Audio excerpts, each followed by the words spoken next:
પોરબંદરમાં ભક્ત કવિ નરસિંહ મહેતા યુનિવર્સિટી ફરી વિવાદમાં આવી છે, જેમાં સિલેબસ જાહેર કર્યા પહેલા જ પરીક્ષાની અંદાજિત તારીખો જાહેર કરવામાં આવતા વિદ્યાર્થીઓ મૂંઝવણમાં મુકાયા છે। ત્યારે આ મુદ્દે વિદ્યાર્થી નેતાએ કુલપતિને લેખિત રજૂઆત કરી યોગ્ય નિર્ણય લેવા માંગ કરી છે।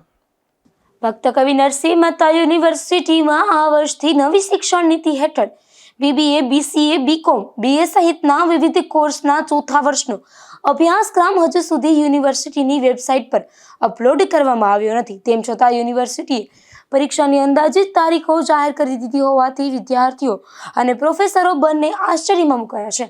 હાલમાં ચોથા વર્ષમાં પ્રવેશ પ્રક્રિયા ચાલી રહી છે અને વિદ્યાર્થીઓને નિયમિત વર્ગો ક્યારથી શરૂ થશે અથવા કોલેજોમાં હાજરી અંગે પણ કોઈ સ્પષ્ટ સૂચના આપવામાં આવી નથી। આવી સ્થિતિમાં સિલેબસ અને અભ્યાસક્રમ જાહેર કર્યા વગર પરીક્ષાની તારીખો જાહેર કરવી યોગ્ય નથી તેવી રજૂઆત વિદ્યાર્થી નેતા કિશન રાઠોડે કુલપતિ સમક્ષ કરી છે।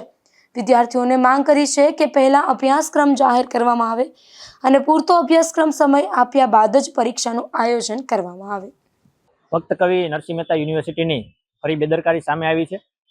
પરીક્ષાની તારીખો અભ્યાસક્રમ પહેલા જ જાહેર કરવામાં આવી છે અને આ બાબતે ગઈકાલે અમને વિદ્યાર્થીની પણ રજૂઆત આવી હોય, જેને લઈ અને ભક્ત કવિ નરસિંહ મહેતા યુનિવર્સિટીના કુલપતિ અને નિયામકશ્રીને એવી પત્ર લખીને માંગ કરી છે કે યુનિવર્સિટીમાં સંકલન ન થયું હોય અથવા તો પણ કોઈને કોઈ કારણોસર આજે વિદ્યાર્થીઓને હજી અભ્યાસક્રમ મળ્યો નથી, હજી પ્રવેશ પ્રક્રિયા હાલ પૂરી જ થઈ છે અને અભ્યાસક્રમ પણ તેમને મળ્યો નથી અને અભ્યાસમાં શું ભણાવવું તે પણ હજી શિક્ષકોને પ્રોફેસરોને ખ્યાલ નથી। એ પહેલા જ આ પહેલા સેમેસ્ટરની પરીક્ષા જ્યારે એને જાહેર કરી દીધી હતી, આ બાબતે તાત્કાલિક ધોરણે યોગ્ય કરવામાં આવે અને જે વિદ્યાર્થીઓ અત્યારે જે ચિંતામાં મુકાયા છે, મૂંઝવણમાં મુકાયા છે, કારણ કે જે પરીક્ષાનો તારીખો પહેલા જાહેર થઈ છે તો તેમને ખ્યાલ નથી કે તેનો અભ્યાસક્રમ શું છે, તેનો સિલેબસ શું છે અને તેમને ભણવાનું શું છે। એ બાબતે જ્યારે કોલેજોમાં પણ ત્યારે વિદ્યાર્થીઓ પૂછવામાં આવે ત્યારે કોલેજો વાળા પણ એવું કહે છે કે અમને યુનિવર્સિટીમાંથી કોઈ પણ હજી જાણકારી મળી નથી। ત્યારે આ બાબતે વેબસાઇટ ઉપર પણ હજી સિલેબસની જાહેરાત કરવામાં આવી નથી અને પરીક્ષાની તારીખો જાહેર કરવામાં આવી છે, તેને લઈ અને એક